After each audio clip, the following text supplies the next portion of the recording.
이어서 계속해서 오늘 2장 할 차례인데요. 진리 위에 굳건히 서라라는 제목으로 말씀을 드리려고 합니다. 그 많은 사이비 이단들이 종말론을 가지고 장난을 많이 치죠. 대표적으로 신천지가 그렇죠. 신천지는 주로 이제 요한계시록을 가지고 사람들에게 성경 공부하자고 해서 요한계시록을 가지고 사람들을 많이 미혹을 합니다. 그러면서 마치 자신들만이 구원의 비밀을 알고 있는 사람인 것처럼 그렇게 이야기를 합니다. 여러분이 정말 조심해야 될 사람들이 누구냐면요, 이 종말에 대한 예언을 가지고 마치 자신만이, 우리가 이렇게 요한계시록에 대한 그 많은 그 해설들을 보면은 가끔 그런 사람들이 있어요. 남들이 아무도 알지 못하는 비밀을 자기가 깨달았다는 거예요. 그러면서 막 이렇게 자기가 이야기를 하는 사람들이 있어요. 그런 사람은 무조건 여러분이 경계를 하셔야 합니다. 그리고 또 하나 무조건 경계해야 되는 사람들이 있어요. 첫 번째는 내가 모든 비밀을 내가 알게 되었다라고 하는 사람, 그런 사람은 무조건 피하셔야 되고요. 우리만이 그 비밀을 알고 있는 사람들이다라고 얘기하는 사람들 무조건 피하셔야 되고요. 또 하나 시한부 종말론, 몇 월 며칠 언제 주님이 오신다고 이야기하는 것, 그렇게 이야기하는 것은 무조건 잘못된 것이다 라고 이야기할 수 있습니다. 많은 사람들이 저에게 이단에 대해서 어떻게 구별해야 될지를 궁금해하고 물어오는 사람들이 가끔씩 있는데 제가 아주 간결하게 한마디로 이야기를 해줍니다. 이단들은요, 여러분 다른 이단들 여러분 교리 다 몰라도 돼요. 그거 어떻게 다 기억을 하겠어요? 여러분 전문가들도 아닌데 여러분이 어떻게 그걸 다 이단인지 아닌지를 교리로 어떻게 알겠어요? 한 가지만 딱 보시면 돼요. 그건 뭔지 아세요? 우월적 폐쇄성을 가지고 있는 사람들은 무조건 이단이에요. 예를 들어서 제가 다른 어떤 사람에게 복음을 전했어요. 근데 그 사람이 저는 이미 예수님 믿고 있습니다 라고 하면 제가 뭐라고 할까요? 잘하셨다고, 교회 잘 열심히 다니세요 그러지, 우리 교회를 와야 된다 이렇게 얘기 안 하잖아요. 근데 이단들은 특징이 있어요. 반드시 거기를 가면 안 되는 거예요. 기존 교회를 가면 안 되는 거예요. 우리 교회만 진리다. 우리 교회에서만 구원을 받을 수 있다. 그래서 여러분이 교회를 간다고 하는데도 거기 가면 안 되고 우리 교회로 와야만 진리를 배울 수 있고 정말 당신이 구원받을 수 있다라고 하는 것은 다 이단이에요. 기존 교회라 하더라도 기존 교회가 그런 식으로 주장한다면 그것은 이단이에요. 모든 이단의 특징은 다 똑같아요. 폐쇄성을 가지고 있어요. 자기들만이, 그리고 우월하다고 얘기를 해요. 자기들 스스로가. 그래서 이런 우월적 폐쇄성을 가지고 있는 것은 무조건 피하셔야 돼요. 자, 종말론의 가장 대표적인 책이 성경에 뭐죠? 요한계시록이죠. 자, 요한계시록은 상징과 은유로 가득해요. 그러니까 비유로 가득해요. 간접적 비유, 직접적 비유로 가득한 게 요한계시록이기 때문에 사람들이 되게 어려워해요. 그리고 해석에 있어서 수많은 여지가 남아져 있어요. 그래서 요한계시록을 디테일하게 들어가면 학자들마다 일치하는 게 거의 없어요. 그러니까 큰 거는 일치하지만 디테일하게 들어가면 주장하는 것들이 다 달라요. 그 정도로 난해해요. 어려워요.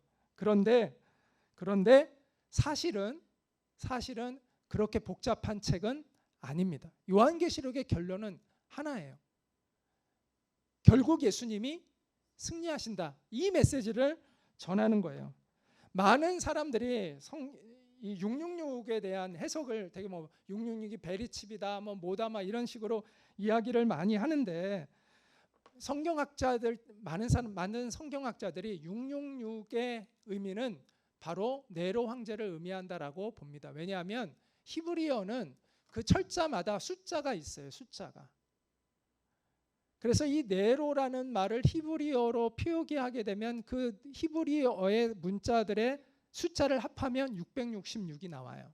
그래서 이 666은 네로 황제를 의미하고 있다라고 많은 성경학자들이 해석을 합니다. 물론 그것도 100% 정확한 건 아니지만 제가 무슨 말씀을 드리고자 하는 거냐면 666을 꼭 베리칩으로 이렇게 단정할 이유가 없다는 거예요.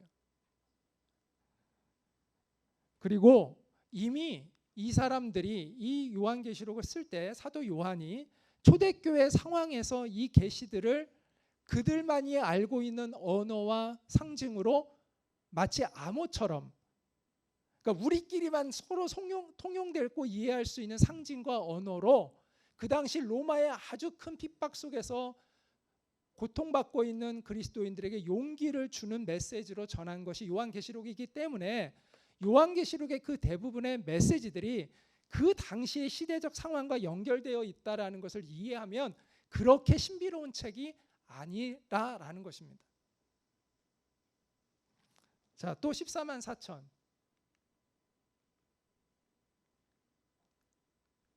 14만 4천도 여기에 대해서 이제 14만 4천도 그 신천지에서 이야기하면서 이걸 가지고도 또 많은 오해를 낳게 하는데, 자, 그럼 14만 4천은 뭐냐? 그럼 14만 4천 명만 구원받는다는 것이냐? 그런 것이 아니라 14만 4천의 숫자는 완전수 12 곱하기 그 다음에 무수한 무리를 얘기하는 천을 곱한 거예요. 그럼 14만 4천이 나오는 거예요. 그러니까 이것은 무한대의 사람들을 의미하는 것이다 라는 것이지, 그것이 문자적으로 14만 4천 명만 구원받는다는 의미로 해석하는 것이 아닙니다. 물론 이 해석도 100%가 아닙니다. 그런데 대부분의 학자들은 그렇게 추론을 합니다. 가장 근거 있는 추론이에요. 자, 무슨 얘기를 하고 싶은 거냐 하면, 다시 한번 얘기해서 이것이 무슨 미래에 일어날 어떤 신비로운 것을 막 맞춰주기 위해서 그런 것이 아니라, 초대교회 상황에서 이미 고난 속에서 있는 성도들, 그들이 어떻게 하면 주님이 승리하신다는 그 믿음의 확신 속에서 그 어려움을 이겨내게 할까를 그 메시지 속에서, 물론 하나님이 주신 계시를 가지고 그 메시지를 전달하기 위한 것이 요한계시록이지, 우리의 미래에 대해서 무엇을 막 이렇게 알려주기 위해서 쓴 그런 아주 신비로운 책은 아니다라고 이야기할 수 있습니다. 물론 그것도 포함하고 있지만, 미래에 대한 것도 포함하고 있지만 이미 과거에 이루어진 성취들이 많이 있다라는 것이죠. 이처럼 종말론에 대한 해석이 굉장히 민감하고, 또 오늘날도 이 종말론을 가지고 사람들을 미혹하는 집단들이 많이 있습니다. 오늘 데살로니가후서 2장이 바로 이 종말론의 문제에 대한 이야기를 하고 있기 때문에 제가 이 이야기를 하고 있는 건데요. 데살로니가 교회에 세 가지 문제가 있었고, 그것에 대한 답을 각기 1장, 2장, 3장에서 하고 있는데, 오늘 2장은 마지막 날에 대한 거짓 교사들의 문제점을 지적하고 올바른 종말론의 가르침을 주는 것이 오늘 본문의 메시지입니다. 자, 바울이 데살로니가후서 2장 1절과 2절에서 이렇게 문제를 진단을 합니다. 같이 한번 읽어보겠습니다. 형제들아, 우리가 너희에게 구하는 것은 우리 주 예수 그리스도의 강림하심과 우리가 그 앞에 모임에 관하여 영으로나 또는 말로나 또는 우리에게서 받았다 하는 편지로나 주의 날이 이르렀다고 해서 쉽게 마음이 흔들리거나 두려워하거나 하지 말아야 한다는 것이라. 자, 예수님의 강림, 재림에 대해서, 그리고 재림하시면 성도들이 모이는 그 모임에 관하여 거짓된 가르침이 지금 있다는 거예요. 자, 누구는 영으로, 마치 예언으로, 또 누구는 말로, 주장으로, 또 누구는 바울에게서 보냈다는 편지가 있다는 그러한 말로 사람들을 그렇게 미혹시키고 있다라는 것을 이야기를 하고 있습니다. 여기서 주의 날이라는 것은 예수님의 강림하시고 심판하시는 날을 주의 날이라고 이제 표현을 합니다. 근데 거짓 교사들은 뭐라고 표현했냐면, 벌써 주님의 날이 이미 왔다라고 주장을 했어요. 이미 왔다. 주님이 이미 재림하셨다라고 주장을 했습니다. 그리고 바울의 편지를 인용을 했는데, 바울이 그렇게 우리에게 이야기했다라고 이야기하는데, 이 가능성은 두 가지가 있어요. 하나는 거짓 편지를 가지고 사람들에게 주장했을 가능성이 있고요. 또 하나는 데살로니가 후서 전에 데살로니가 뭐가 있어요? 먼저 쓴 편지가 있어요. 바울이 데살로니가 전서. 그 전서에 대한 그들의 잘못된 해석을 가지고, 우리가 요한계시록도 우리가 잘못된 해석을 가지고 신천지가 사람들을 유혹하듯이 똑같은 성경인데 그걸 잘못 해석하면 잘못된 결론이 나오는 거잖아요. 마찬가지로 데살로니가 전서 바울이 먼저 보낸 그 편지를 잘못 해석해서 자기들 마음대로 해석을 해서 그것을 왜곡해서 전달함으로 사람들을 미혹했을 수도 있어요. 근데 뭔지는 정확히 모르겠어요. 근데 둘 중에 하나겠죠. 어쨌든 그들은 바울이 데살로니가 교회를 세웠기 때문에 사람들이 바울의 권위를 인정하고 있었기 때문에 그 권위를 사용해서 자기들의 주장을 하고 있었다라는 것입니다. 그건 팩트죠. 거기까지는. 자, 그와 같은 이 가르침의 성도들이 어떻게 됐냐면 흔들렸다라고 이야기를 합니다. 여기서 흔들리다에 표현되는 이 단어 샬로라는 이 단어는 헬라어는 폭풍 후에 배가 흔들리는 것을 의미하는 단어입니다. 그들의 마음은 폭풍 후에 밀려 떠다니는 흔들리는 배처럼 평안을 잃어버리고 혼란과 두려움에 빠져 있었다라는 것을 의미하고 있는 것이죠. 그리고 그들 안에 두려움이 왔어요. 왜 그랬을까요? 주님이 이미 오셨다면 내가 그걸 알아야 되잖아요. 그런데 주님이, 나는 모르는데 주님이 오셨대. 그러면 나는 버림받은 건가? 나는 구원받지 못한 건가? 그럼 주님이 오셨으면 남은 것은 뭐밖에 없어요. 심판밖에 없어요. 그런데 내 앞에 주님이 안 보여. 그럼 나는 버림받은 사람인가? 나는 어떤 통지도 받지 못했어. 그러면 나는 구원 못 받는 사람인가? 그 온갖 의심과 두려움이 그들 안에 밀려 들어왔다라는 거예요. 그래서 바울은 이제 2절, 3절부터 해서 그것들을 바로잡는, 오해를 바로잡는 메시지를 전하기 시작합니다. 자, 현대인의 성경으로 제가 읽을게요. 현대인의 성경으로. 말이 너무 어렵게 돼가지고 좀 더 쉽게, 같은 내용이니까요. 누가 뭐라 해도 속지 마십시오. 주님의 날이 오기 전에 어떤 일이 있어야 하냐면 먼저 하나님을 배반하는 일이 생기고 멸망의 아들인 무법자가 나타날 것입니다. 그는 소위 말하는 신들과 예배의 대상이 되는 모든 것을 대적하여 그 모든 것 위에 자기를 높이고, 한마디로 자기를 신격화시킨다는 것이죠. 심지어 하나님의 성전에 앉아서 자기가 하나님이라고 주장할 것입니다. 이런 사람이 나타난다라는 것이죠. 여기서 이 반역자, 하나님을 반역하는 사람에 대해서 네 가지의 표현이 나옵니다. 불법의 사람, 멸망의 아들, 대적하는 자, 자신을 높이는 자라고 이야기를 하고 있는데, 우리가 잘 아는 표현 중에 적그리스도라는 표현이 있어요. 그러니까 사도 요한이, 오늘은 이제 바울이 썼잖아요, 이 편지는. 사도 요한이 쓴 책에는, 그 편지에는 이 같은 사람을 적그리스도라고 이렇게 표현을 해 놓고 있습니다.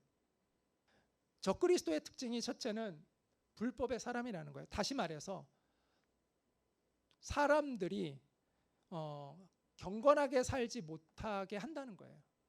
음란을 부추기고 불법을 자행하게 하고, 이걸 이제 흔히 도덕률 폐기론자라고 이야기를 합니다. 그러니까 도덕을 없애는 사람, 도덕률을 없애는 사람, 이게 도덕률 폐기론자일 것이다라고 이야기를 하고 있습니다.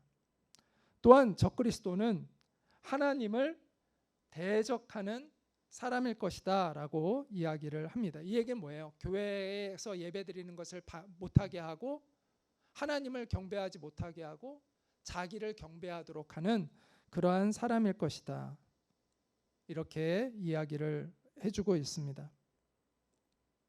이 하나님을 대적하는 자에 대한 예언은요, 구약 성경에 다니엘서에 특히 나오는데, 다니엘은 예수님 오시기 얼마 전 사람이죠? 약 600년 전의 인물입니다. 그 다니엘은 어떤 사람이죠? 바벨론 제국에 의해서 이스라엘이 멸망당했을 때 바벨론의 포로로 끌려갔던 사람이었는데, 나중에 바벨론 제국의 총리까지 되죠.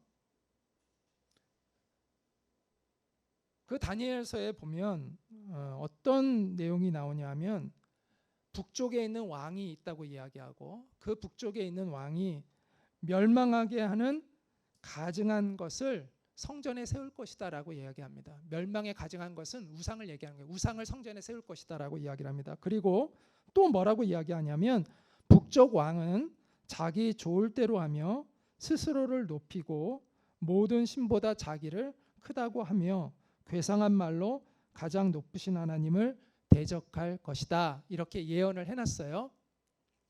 약 BC 600년 경에 이런 예언을 썼습니다. 그럼 이 예언은 이루어졌을까요? 안 이루어졌을까요? BC 2세기에 이 예언이 있고 약 400년 후에 이 역사가 성취가 되었습니다. 그 성취를 그렇게 이 일을 행한 사람이 있는데 그게 누구냐면 시리아 왕이었던 에피파네스, 안티오쿠스 에피파네스라는 사람입니다. 이 사람은 당시에 이 시리아 왕국 가운데 하나인 셀레우쿠스 왕조를 다스렸던 사람이었습니다. 그 사람이 다스릴 당시에 이 셀루쿠스 왕조의 그 다스린 영토가 이제 붉은색으로 되어 있는데 거기에 이스라엘이 지금 포함되어 있어요. 이 사람은 이스라엘을 점령하고 지성소로 들어갔습니다. 원래 지성소는 아무나 못 들어가는 곳이에요. 지성소를 그냥 들어갔어요. 그리고 다음 해에다 거기에다가 제우스 신상을 세웁니다. 하나님의 그 거룩한 곳에 성전에 제우스 신상을 세워요. 그리고 유대인들은 절대로 하지 않는 제물을 바칩니다. 돼지의 피를 바칩니다. 이게요, 이스라엘 백성들은 피를 거꾸로 만드는 그러한 아주 그 모욕적인 사건이었어요. 그래서 나중에 그 어떤 그 혁명을 어떤 뭐라고 해야 되나요? 그러니까 그 마카비 왕조가 한동안 이스라엘을 한 100년 통치하게 되는데 그 마카비 왕조가 반란을 일으켜가지고 성전을 다시 회복시키는 그 절기가 있어요. 그 절기가 지금 이스라엘에서도 지켜지고 있는데 그게 하누카라는 명절입니다. 아주 중요한 명절이에요. 이스라엘 사람들. 우리나라로 치면 독립운동한 날과 같은 거예요. 그 정도로 이스라엘 사람들은 이 날이 굉장히 수치스러운 날이었고 그것을 회복시키는 것이 그들에게 있어서는 굉장히 큰 기쁨이었던 거예요. 바로 이 성전을 더럽힌 사람이 안티오쿠스 에피파네스라는 사람이고요. 많은 학자들은 이 안티오쿠스 에피파네스를 적그리스도의 모형이라고 이야기를 합니다. 그러니까 일종의 적그리스도의 원조 같은 사람이다. 이렇게 이야기를 합니다. 그래서 마태복음 24장에 예수님이 종말에 대한 예언을 하시면서 마태복음에 보면 이 다니엘이 이 북쪽 왕에 대한 예언을 하신 것을 종말에 대한 예언의 한 부분으로 예수님도 이렇게 다니엘서를 인용을 하셨고요. 오늘 본문에서 바울도 바로 다니엘서에 나온 이 예언을 이렇게 표현을 해놓고 있습니다.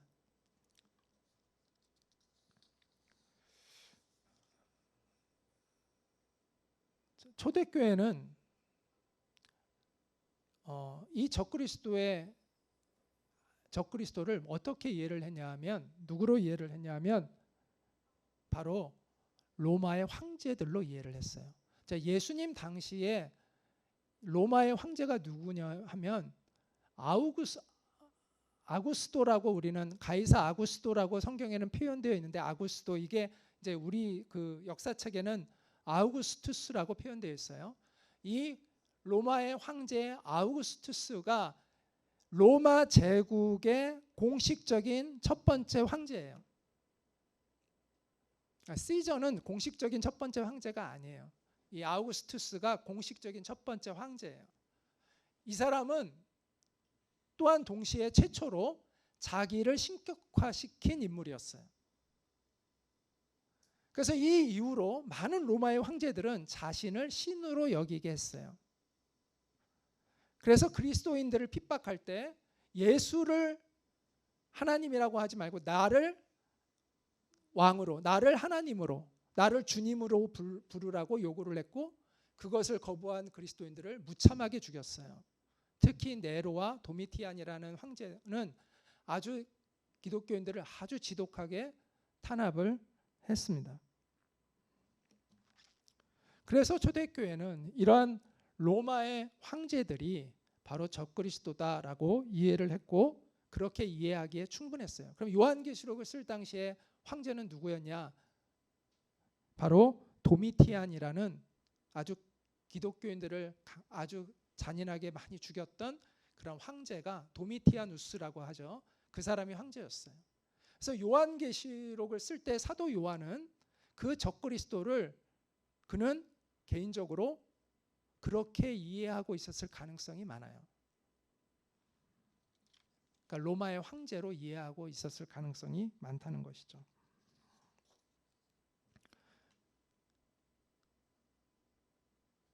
이제 16세기에 와서 종교개혁 시대에는 누구를 그러면 적그리스도로 생각을 했느냐? 바로 로마 가톨릭의 교황이었습니다. 그 당시에 로마 가톨릭의 교황은 엄청난 부패를 했고 또 엄청난 권력을 가지고 있었죠. 그래서 왕을 임명하는 권한이 그 당시엔 교황에게 있었잖아요.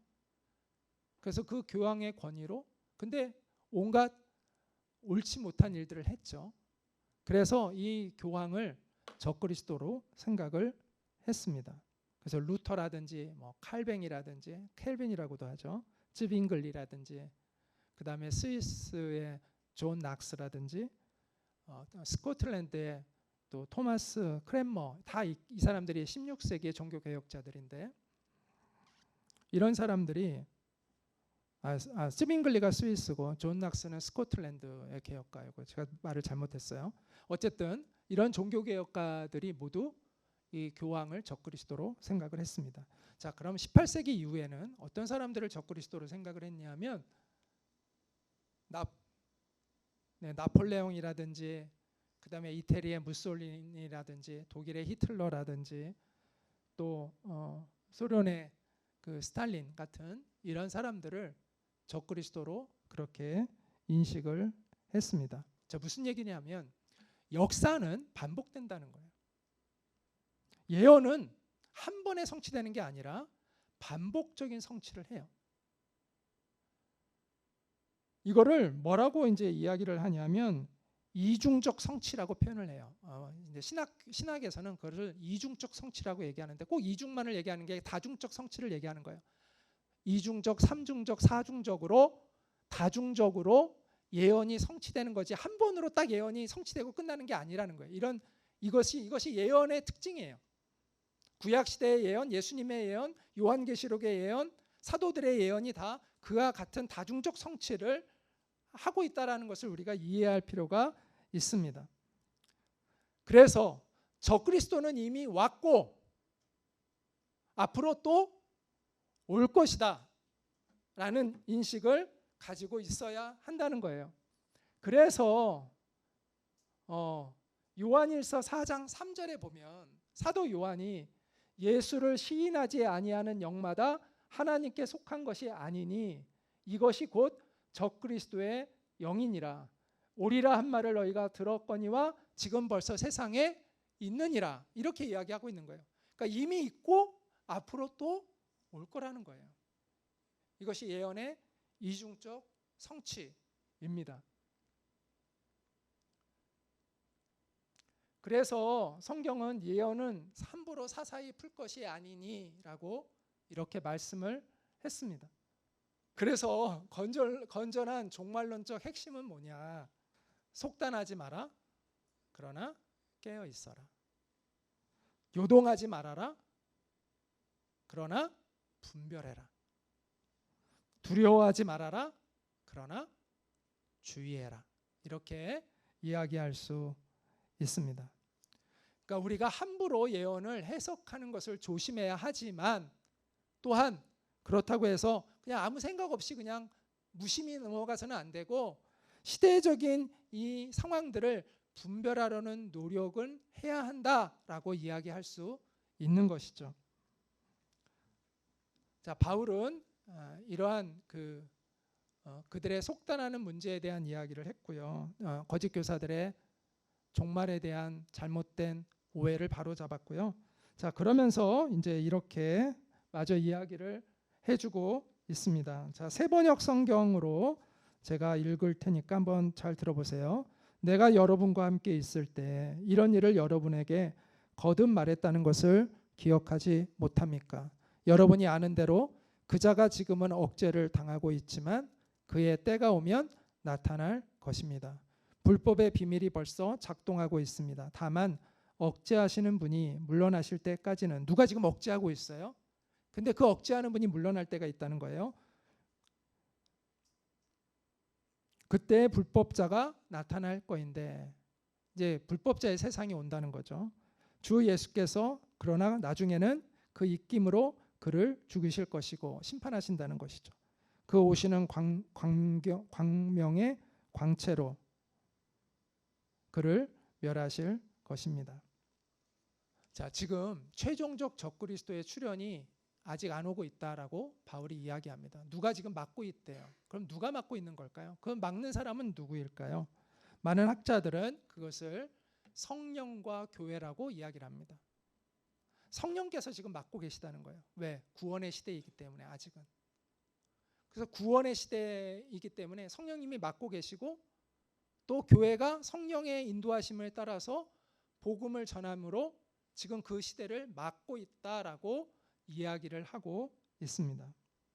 예수님은 뭐라고 말씀하셨냐면 너희는 세상의 소금이요 빛이다 이렇게 말씀을 하셨습니다. 교회가요 오늘날 문제가 많죠. 여러 가지 문제에 대해 교회에 대한 많은 문제들에 대해서 이야기를 하죠. 그럼에도 불구하고 교회가 사탄의 역사를 막고 있다는 것을 또한 우리는 알아야 합니다.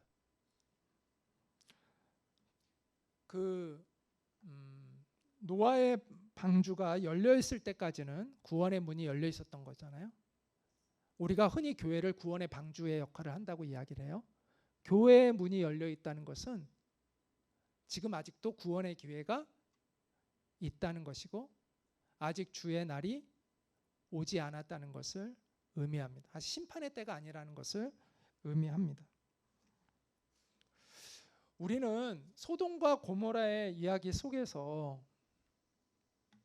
롯이 그 소돔 땅을 완전히 벗어날 때까지는 소돔을 하나님이 멸망시키지 않았다는 것을 기억할 필요가 있습니다. 롯은요 온전한 하나님의 사람은 아니었어요. 아브라함처럼 온전한 믿음의 사람이 아니었어요. 그래서 그는 소돔과 고모라를 택했죠. 거기가 보기에 땅도 좋아 보이고 풍요로워 보였기 때문에 눈에 보이는 좋은 것을 쫓아서 소돔과 고모라로 갔다가 그 소돔과 고모라가 멸망을 당하지 않습니까? 그래서 나중엔 간신히 몸만 피해서 나올 수가 있었던 사람이에요.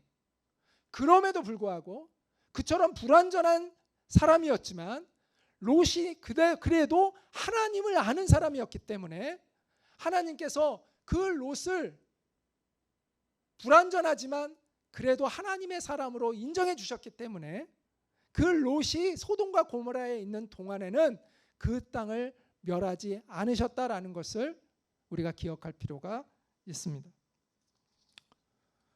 물론 롯의 믿음으로 우리가 살아서 되는 것은 아니죠.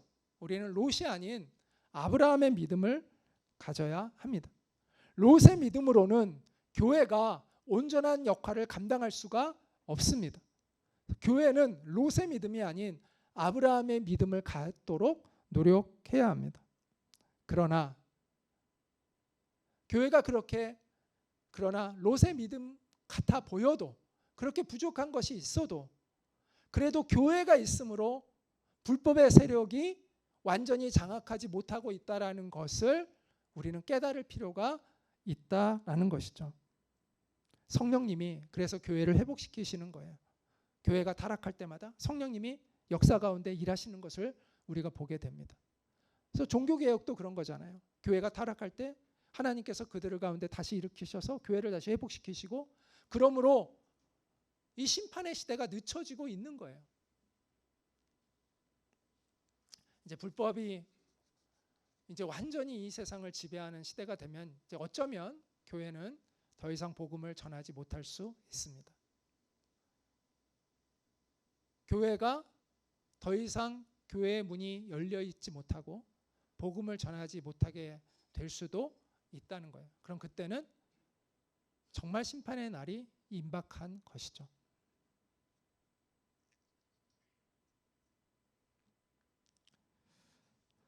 그런데 사람들이 왜 이 적그리스도가 나타날 때 사람들이 이 적그리스도를 따르게 될까? 왜 거기에 지배를 받게 될까? 그 이유에 대해서 바울은 이렇게 설명을 해 줍니다. 자, 쉬운 성경으로 제가 읽을게요. 그는 사탄의 힘을 빌어서 큰 능력을 보일 것입니다. 많은 거짓 기적과 표적을 행하는 것은 물론 진리를 사랑하고 따르기를 거부한 사람들을 자기 편으로 끌어들이기 위해 온갖 꾀를 사용할 것입니다. 만약 이들이 진리를 따랐다면 구원받을 수도 있었을 것입니다. 이들이 진리를 따르는 것을 거부했기 때문에 하나님께서는 그들이 진리를 떠나 헛된 것을 쫓아서 잘못된 길로 가도록 내버려 두셨습니다. 그렇기 때문에 진리를 믿지 않고 죄 짓는 것을 즐기는 사람들은 심판을 받게 될 것입니다. 자, 사람들이 적그리스도를 따르는 이유는 첫째는 놀라운 능력과 표적이 나타나기 때문이다라고 이야기를 합니다. 오늘날도 사람들이 능력을 쫓아서 이리저리 다니는 사람들이 있습니다. 저 사람 대단한 사람이야. 저 사람은 놀라운 역사들이 일어나, 병 고치는 역사가 일어나. 그들한테 가면 놀라운 막 은사들이 막 펼쳐져. 막 이렇게 해서 그들을 쫓는 사람들이 있습니다. 그들이요, 가짜로 그런 기적을 일으키는 것이 아니에요. 실제로 일어나요. 실제로 병자들이 낫고요. 또 실제로 또 뭐 은사들이, 놀라운 그러한 기적들이 펼쳐지기도 해요. 거짓이 아니에요. 실제로 일어나요. 그런데 결과적으로 그 기적은 거짓된 기적이에요. 왜냐하면 그 거짓이 일어나는 것은 사실인데 그 거짓을 통해서 사람들이 진리가 아닌 헛된 것을 쫓아가기 때문에 결과적으로 그와 같은 기적과 표적은 거짓된 표적이 되는 것입니다. 결과적으로.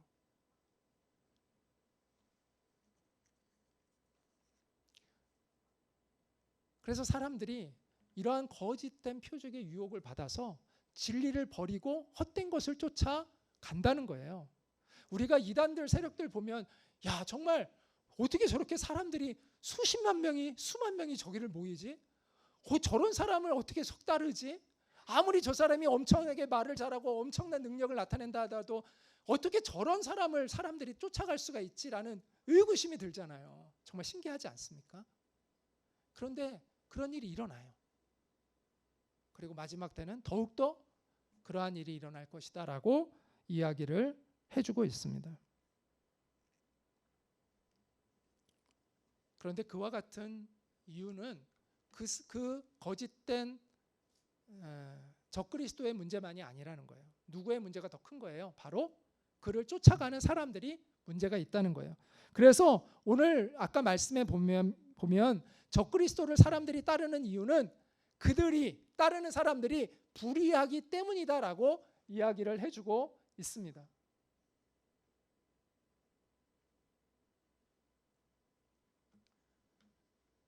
그들이 죄 짓는 것을 즐겨하고 있기 때문에 그렇다라고 이야기를 해주고 있는 것이죠.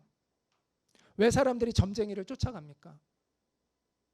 점쟁이들 정말 능력이 있어요. 과거를 쪽집게처럼 맞춰요. 물론 미래는 잘 못 맞히지만 왜 과거를 잘 맞추는지 아세요? 과거는 열려있는 시간이에요. 영계에서, 영적인 세계에서 과거는 열려 있어요. 미래는 하나님의 손에 있어요. 그래서 영적인 세계로 들어가게 되면 과거를 볼 수가 있어요. 귀신들도. 그래서 과거를 기가 막히게 맞춰요. 이거는 물론 정답은 아니라 제 추측이에요. 제 추측. 예. 너무 심취해서 듣지 마시고 제 추측입니다. 예. 예. 근데 그럴듯한 추측이니까 한번 들어보세요. 그래서 과거를 쪽집게처럼 맞춰요. 그런데 미래는 못 맞춰요. 그런데 사람들은 뭐에 현혹되는지 아세요? 과거를 기가 막히게 맞히니까 미래도 맞출 거라고 넘어가는 거예요. 그래서 사람들이 흔히 재미삼아 점치러 간다고 얘기해요. 근데 나중에는요, 그 얘기 들으면요, 말하는 대로 해요. 꼼짝 못해요. 재미는 무슨 재미예요? 거기에 완전히 매여요. 하라는 대로 해요. 이사 가지 말라면 이사 안 가고, 결혼하지 말라면 결혼 안 하고, 뭐 사업은 뭐 이렇게 하라면 이렇게 하고, 시키는 대로 하게 돼 있어요. 그렇게 사람들은, 근데 왜 점쟁이를 쫓아가요? 자기의 욕심 때문에 그런 거죠. 자기가 원하는 거 얻기 위해서 가는 거 아닙니까?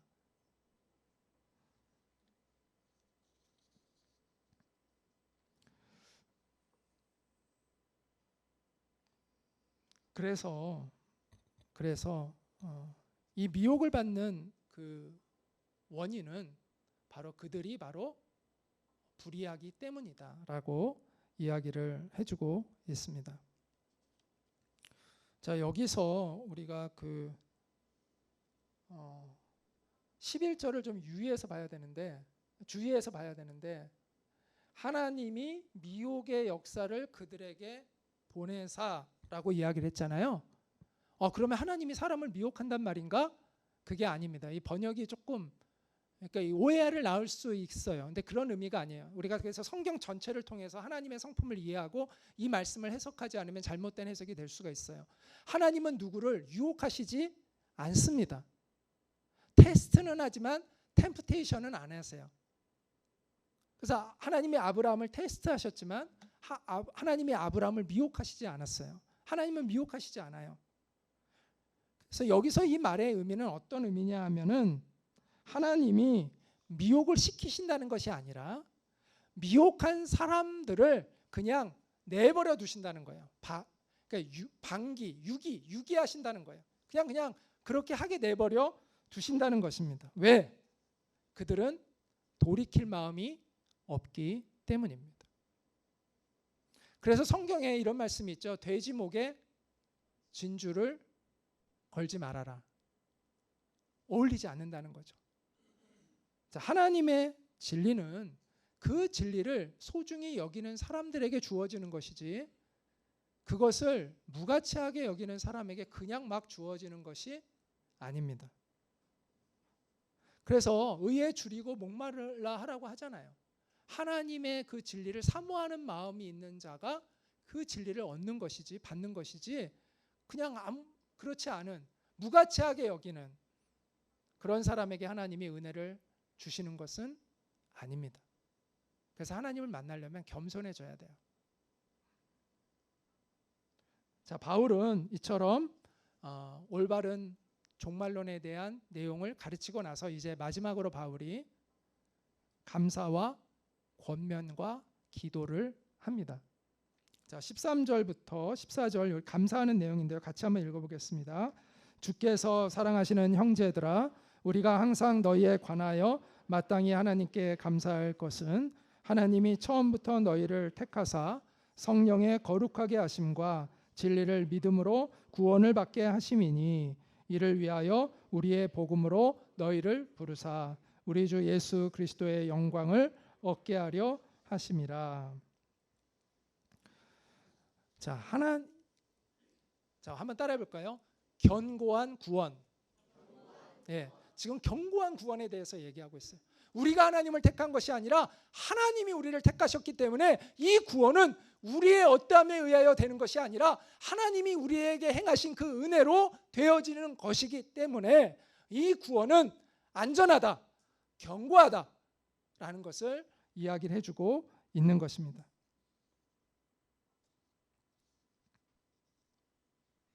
자, 그러면서 바울은 뭐라고 이야기를 하냐면 2장 15절에서 이제 이렇게 권면을 하고 있습니다. 같이 읽어볼까요? 그러므로 형제들아, 굳건하게 서서 말로나 우리의 편지로 가르침을 받은 전통을 지키라. 여기서 우리에게 받은 사도들이 전한 가르침에 굳게 서라는 거예요. 한번 따라해볼까요? 굳건한 믿음. 예. 자, 견고한 구원, 견고한 믿음, 이렇게 생각하시면 돼요. 견고한 구원이 하나님이 주셨다는 거예요. 그 구원이 견고하기 때문에, 그 약속이 견고하기 때문에 너희는 견고한 믿음을 가지라는 거예요. 그러면서 우리의 편지로 가르침을 받은 전통을 지키라라고 이야기하는데, 이게 바로 예수 그리스도의 복음이죠. 복음 위에 견고히 서라. 그 복음에 대한 견고한 믿음을 가져라 라고 이야기를 하고 있는 것입니다. 그래서 영어 성경에 보면 stand firm, 견고히 서라 라는 말이 있고요. 그 다음에 hold라는 것은 붙잡고 있으라.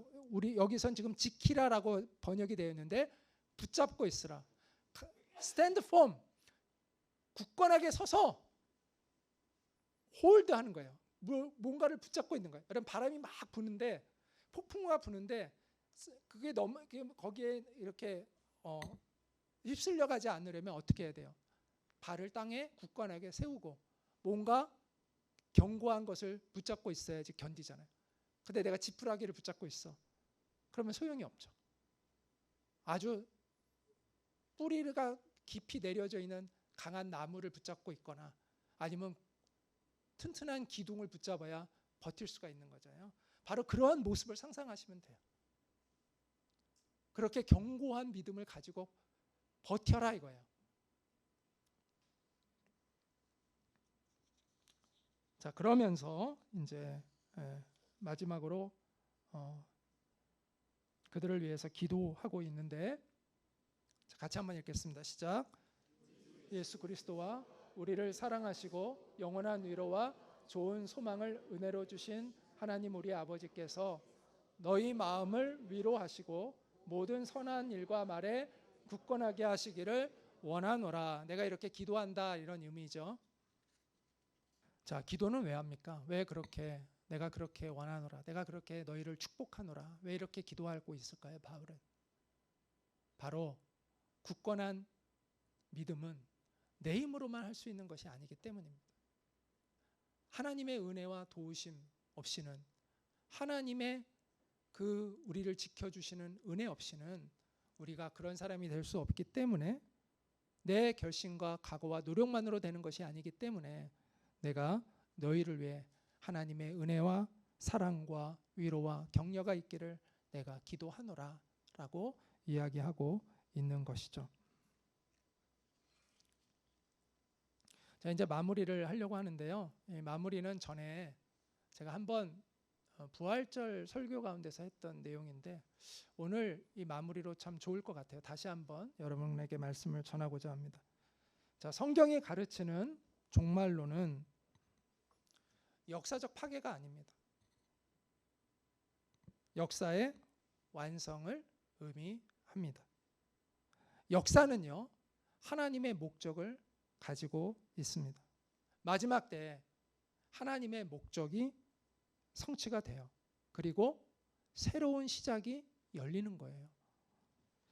그래서 성경이 약속하는 그 새로운 세계는, 유토피아는, 성경이 말하는 유토피아는 하늘에서 이루어지는 유토피아가 아니라 땅에서 이루어지는 유토피아예요.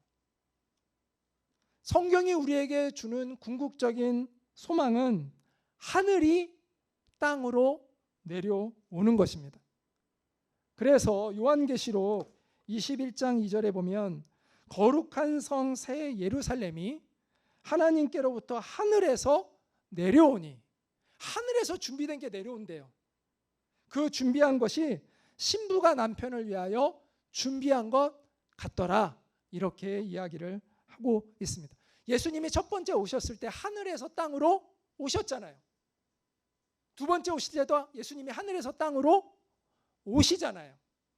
물론 성경에 하늘과 땅이 마지막 때에 불에 타서 녹아진다는 표현이 있어요. 근데 그것은 땅에 있는 모든 것이 다 없어진다는 뜻이 아니에요. 여러분, 산에 산불이 나요. 그럼 산이 다 없어집니까? 아니죠. 새로운 시작이죠. 하늘과 땅이 불에 녹아진다고 해서 이 하늘과 땅이 없어지나요? 아니요. 그게 아니라 새로운 시작이 된다는 것을 의미하는 거예요. 그래서 새 하늘과 새 땅이 되는 거예요.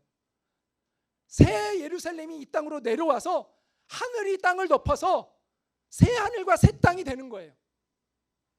새로운 세상이 되는 거예요.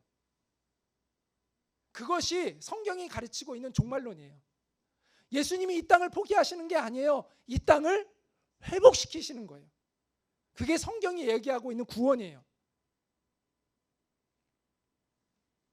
주님은 이 땅을 포기하신 적이 없습니다. 하나님 나라의 완성은 이 땅에서 이루어지는 것입니다. 하늘의 영광이 이 땅을 덮어서 회복시키는 거예요. 모든 피조물을. 그게 우리가 바라는 종말적 소망이에요. 물론 지금 이 하늘과 땅, 우리의 눈에 지금 보이고 있는 이 하늘과 땅 그대로는 우리의 소망이 아닙니다. 그런 의미에서 우리의 소망은 이 세상에 있는 것이 아니라 하늘에 있다라는 표현이 맞아요. 그 말은요, 우리의 시민권은 넘겨주실래요? 우리의 시민권은 하늘에 있는지라 라는 이 표현은요, 무슨 뜻일까요? 우리의 정체성에 관한 이야기를 하고 있는 거예요. 정체성. 우리는 이 땅에서 하늘의 뜻을 쫓아가는 사람들이다 라는 것을 이야기하는 거예요. 우리는 이 땅에서 하늘로부터 받은 생명으로 살아가는 사람들이다, 그 이야기를 하는 거예요. 우리는 이 땅에서 하나님의 백성으로 하나님께 순종하며 사는 사람들이다 라는 우리의 정체성을 이야기하고 있는 거예요. 우리가 이 땅이 이제 망가질 세상이니까 이 땅을 피해 가지고 저 하늘나라에서 우리가 편안하게 산다는 그런 의미가 아니라, 이 땅에서 우리가 하나님의 백성으로 하나님께 순종하며 살아가는 사명을 가진 사람들이다라는 그 의미가, 우리의 시민권은 하늘에 속한지라라는 그 말의 의미라는 거예요. 그래서 우리가 이 땅에서 어떻게 사느냐가 중요하다는 것이죠. 그걸 놓치고 있는 종말론은 건강하지 못한 종말론이다라는 것입니다. 이 땅에서 우리가 하나님의 백성으로 어떻게 살아야 하느냐, 이 사명감 속에서 우리의 종말론의 의미를 깨달아야 한다는 거예요. 주님의 은혜와 사랑을 의지해서 믿음 위에 굳건히 서는 우리 모두가 되기를 소망합니다. 그래서 날마다 믿음으로 우리 주님 앞에 충성하는 삶을 살아가는 우리가 될 때 비로소 우리는 진정으로 이런 고백을 우리의 마음속으로 하게 될 것입니다. 주 예수여 오시옵소서. 우리 같이 잠깐 기도하도록 하겠습니다. 하나님이 우리에게 주신 약속은 견고합니다. 그래서 우리는 견고한 믿음을 가질 수가 있습니다. 우리가 그 믿음을 가지고 우리가 이 땅에서 하나님의 백성으로 살아가는 우리가 되기를 원합니다. 그리고 이 땅을 회복시키기 위하여 다시 오실 그 주님을 고대하면서 날마다 믿음으로 순종하며 살아가는 우리가 될 수 있도록, 그래서 주님이 오시는 그 길을 평탄하게 하는, 예비하는 그런 사명자의 삶을 우리가 살아가기 원한다고, 그런 교회가 되기를 원한다고, 우리 하나님 앞에 잠시 기도하도록 하겠습니다. 기도하겠습니다.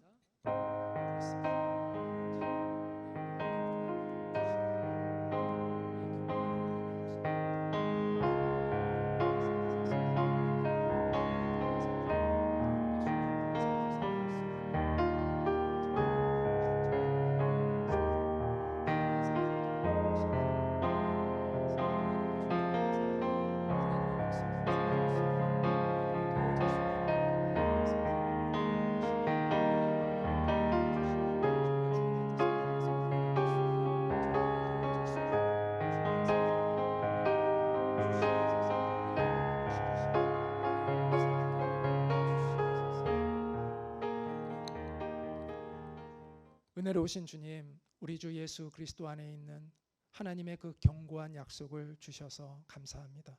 그 약속을 우리가 굳게 붙들고 믿음으로 주님 앞에 충성하며 살아가는 우리가 되어지기를 간절히 원하고 소망합니다. 다시 오실 주님을 갈망하고 바라보고 소망하며 우리에게 주어진 이 사명의 땅에서 우리가 주님의 주님 되심을 선포하며 살아갈 수 있는 우리가 될 수 있게 하여 주시옵소서.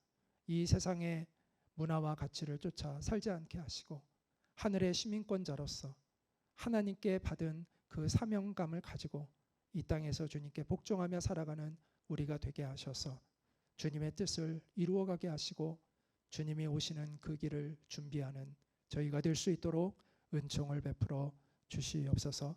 예수님의 이름으로 기도합니다. 아멘. 이제는 우리 주 예수 그리스도의 은혜와 하나님 아버지의 크신 사랑과 성령님의 교통하심이 오늘 이 예배를 함께 드린 모든 이들 위에 있기를 간절히 축원하옵나이다.